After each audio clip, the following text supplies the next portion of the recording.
Hello and welcome to this episode in our Authors in Conversation series.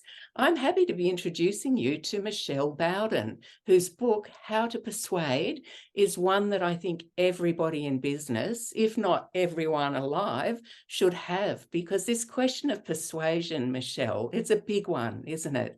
So amazing, Jane. Thank you so much for having me. And yes, I think persuasion is an essential life skill. Everyone needs to read this book. And what is it about persuasion, do you think? I guess, why did you write the book? Have you been asked? Because you've got a big following, and I know you help people with their speaking and presenting skills. So what was it about persuasion? Yes, thank you for asking. Well, I believe that presenting is any form of communication, one-to-one, one-to-few, one-to-many, where your objective is to change the audience or the stakeholders' thinking or behaviour. So for me, a presentation is a persuasion moment. I don't think it's great practice as a speaker to just talk at an audience with no outcome or change for them.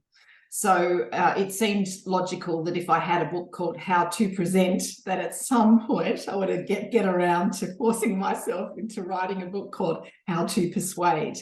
And interestingly, the precursor to this is some years ago, I created a psychometric assessment tool that assesses your persuasive strengths and weaknesses at work based on the latest research. My research is the latest research in the area of persuasion around the world. And what we know from that research is that there are four main ways that most of us go about persuading the people around us. And most of us as humans are strong in two of the ways and weaker in two of the ways. Now, why would you even care about that? Well, if the communication scenario, so anyone that's listening, if you're trying to persuade someone, for example, to buy more of your book or to book you for some coaching or to engage you with your product or service that you offer, and you're trying to persuade that person to take up your services, and the communication scenario that you find yourself in there requires what is currently your strength, then you're just going to talk. And you won't have to put too much horsepower to that at all. And the other person's just going to listen. They're going to love what you're saying. And the whole thing's going to feel very easy. And you have yourself a new client there. When, on the other hand, the communication scenario requires what is currently your weakness when it comes to these four persuasion approaches, it doesn't matter how hard you try, Jane, you cannot say it in the way that the person needs to hear it and experience it in order for them to be persuaded by you. So it's very important to understand each of these four different approaches. And it's also very important to build capability in all four of those approaches, regardless of where you're strong or where you're weak. And so the psych test just assesses where you're strong and where you're weak, and it doesn't give you any solution to the outcome of that. It just reports on the answers you've given to the questions. But what I was thinking is, if you wanted a holistic product range, first you would assess your strengths and weaknesses. Secondly, you would try and work on your weaknesses, presumably. And how would you do that? Well, you could come to me for training. You could book me as a keynote speaker to come and speak at your conference, or ideally there would be a book, and the book would cover the four approaches and each of the 10 actions within those four approaches. So 40 actions. It details them in great detail. What is it that you've got to get better at? So that's kind of why I wrote the book, because to me it seemed the logical next step. If you're going to assess where you're strong and where you're weak, then once you've done that, you need to actually take some sort of an action. What skills do you need to develop? How do you get better? And the book does that. Fantastic. And what are the four approaches? Can you fill us in there? Yeah, so I decided after much soul searching to call each of the four approaches after a bird. And I have to admit to you, I was concerned about doing this because I didn't want it to come across as pop psychology. I didn't want it to come across as something that I just made up, because I felt like I needed quirky names. It was interesting that we started off with proper business type names. And then when we went to when the publisher approached me and said, can we have the second book? So I published my first book with Wiley, and they'd been saying to me for 10 years, we want you to write a book 2 in the series. So I have been thinking for a decade about how I was going to do this. So I actually presented the manuscript to the publishers, to the managing editor of Wiley, and the acquisitions editor. And they just said, we don't like the names of your 4 types. Okay. That was well Sometimes you have to change stuff because someone bosses you around. So what we have is we have the wise owl, we have the commanding eagle, we have the friendly budgie, and we have the captivating peacock. So if you think about the 4 types, they're based on these things that we call key persuasion indicators, KPIs, and each of the 4 types has a set of these KPIs that go with it. So just by nature of the way we've been raised and our personality and our position in the world, we are more or less influenced by these sets of key persuasion indicators. So for example, the owl is asking things like, how credible is this person and their information? Are they a subject matter expert? Is there fact and research that backs up what this person is saying?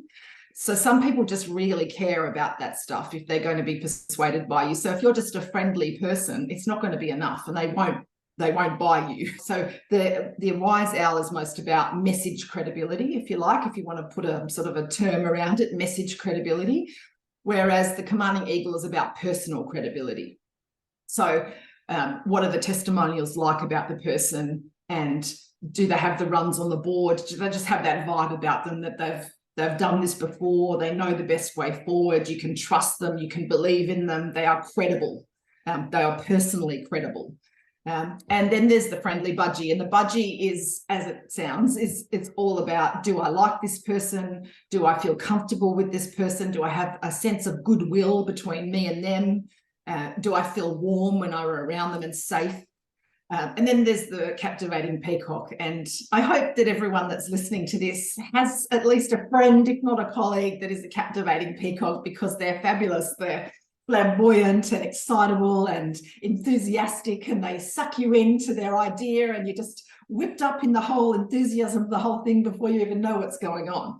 And the way that the 4 types work is that we are mostly stronger in 2 of them and weaker in 2 of them. So you're not going to be an owl or a budgie. You're more likely to be a different combination of the 4 types. And we all have all 4 of them in us. It's just where are you strong and where are you weak?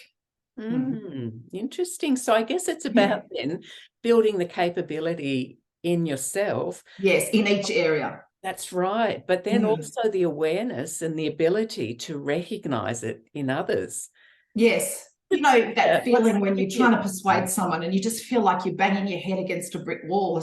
You know your idea or your product or your service is amazing, but the person just simply cannot listen or agree with you, and everyone around you is telling you it's a great idea, and you know it's a great idea, but this person that you're trying to persuade just can't get it in their head, and you think, what is wrong with this person? Well, it's the wrong question, because it's not what's wrong with them, it's what's wrong with your approach, because you are currently using some of the capability of a bird type that is different to the bird type that person needs in order to hear you and listen and believe it and change. Yeah. So it's actually not as complicated as it sounds. There's 40 actions, 10 for each of the types.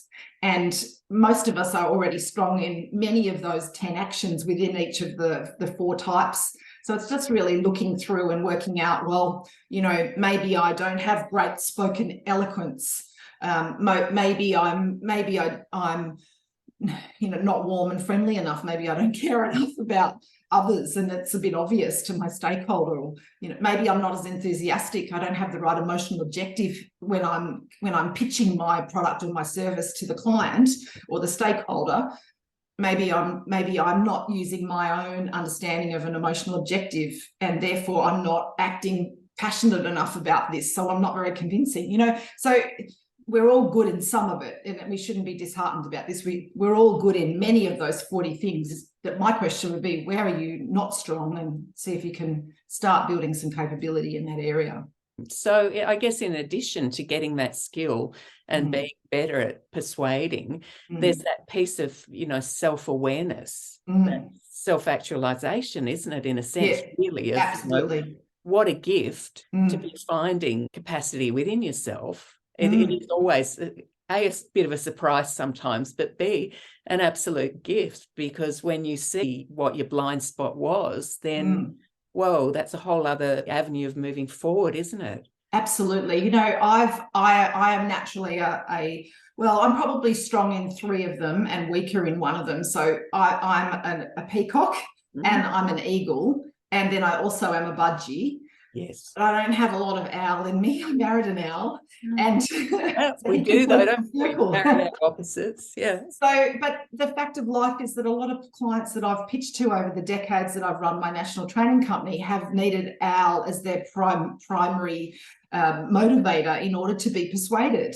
And I've had to learn over the years how to add statistics and research and fact and proof into all the things that I'm so passionate about. It's not just that I'm excited about it, it's that there's actually justifiable proof that it works, or that they can trust what I'm suggesting. And I've had to learn to mention the name of the theorist that came up with whatever it was I was teaching. And I've had to remember to know the date that theory was released. And, stuff like that I couldn't care less about, to be honest. But if you're trying to, it's really, in NLP, it's called the law of requisite variety. And it's this idea that the person who can flex the most in a communication scenario is the person that holds the power.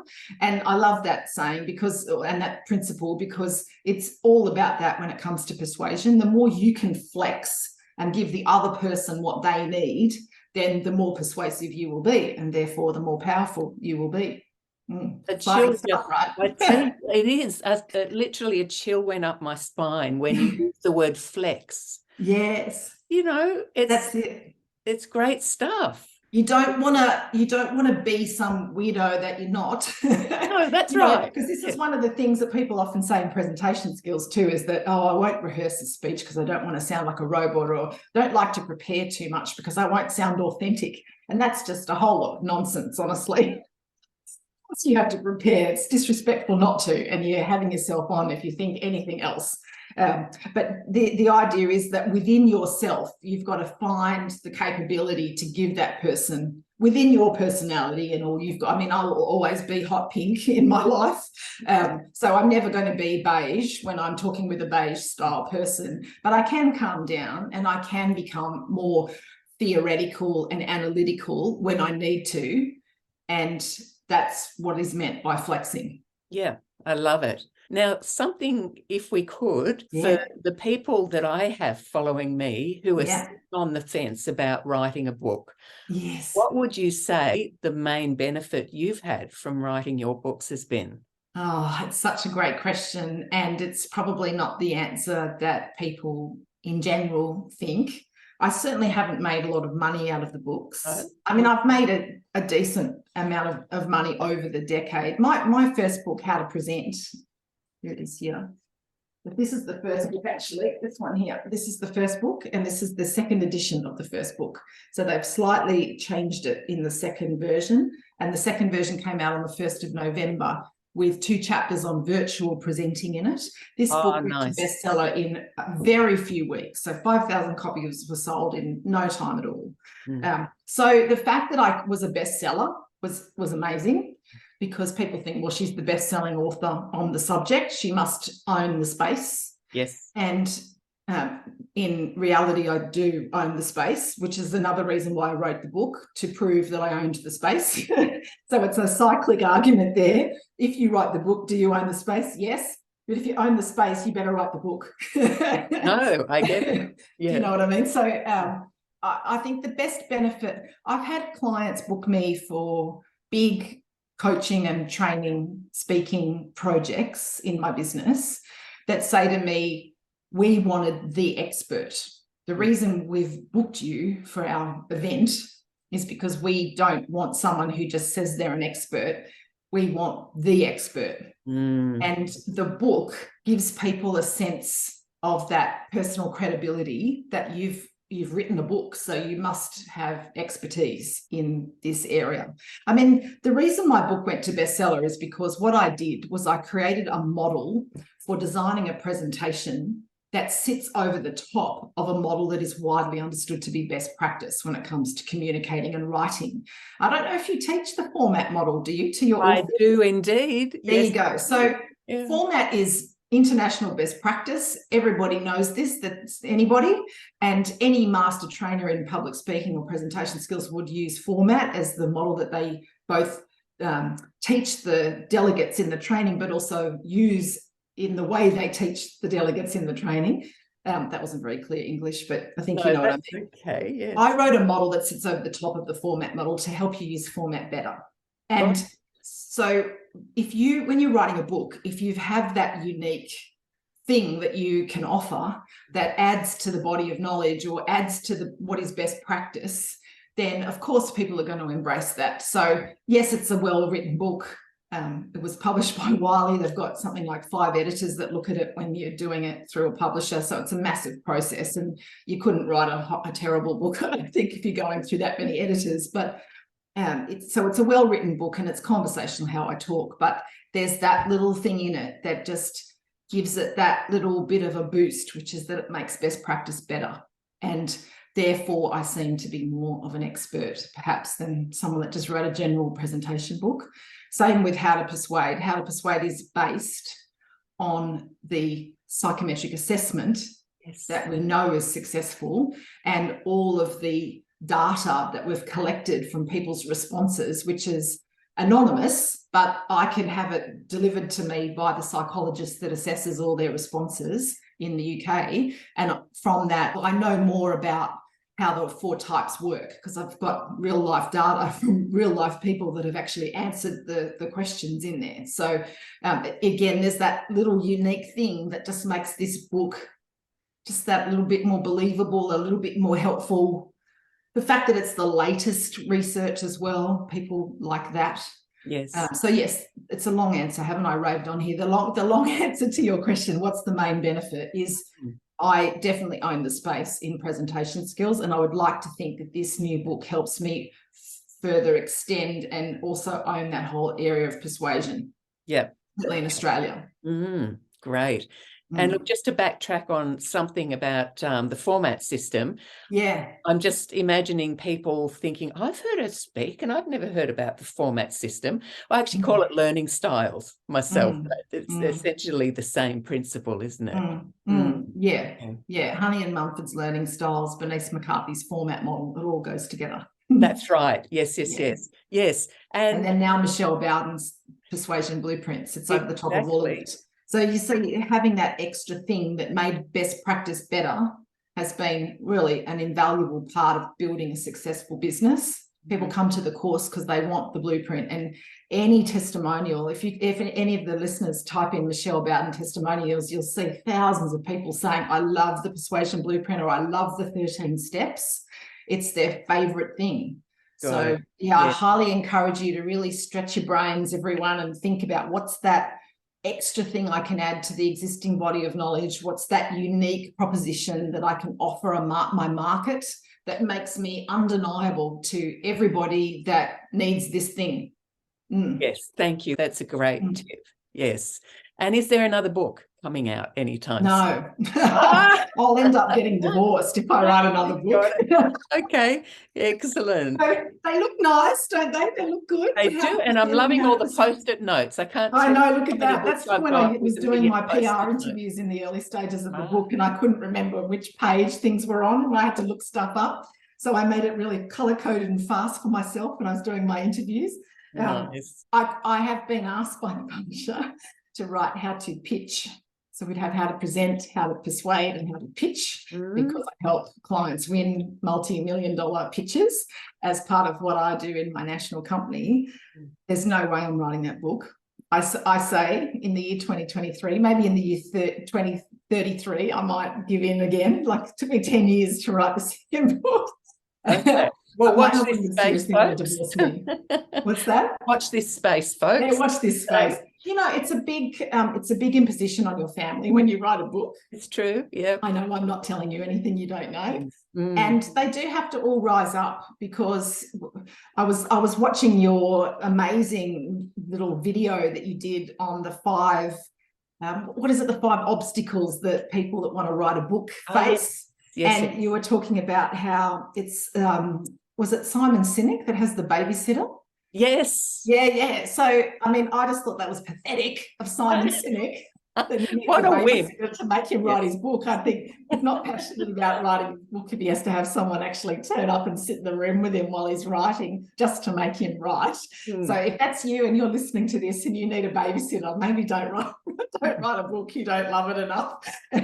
Because you have to absorb yourself into the whole thing. If you want it to be a book that people actually want to read, then boy, do you have to love your content. And you have to sit with it, don't you, Jane, forever? Yeah.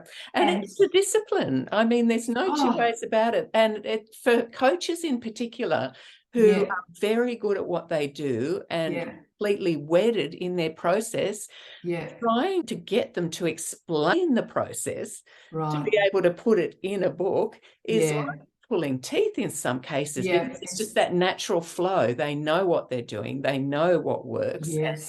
They're in their moment when they're coaching people. But gosh, talking about breaking it down and explaining it in the way that you've done here with us today. Well, because I use formats, I'm sure you're teaching this to authors too. I write everything in format. So I don't have to sit there and write for 5 hours if I don't want to. I can write one small thing and just make sure I've answered why, then what, then how, then what if, and I can come back and boost it up with some stories or something later.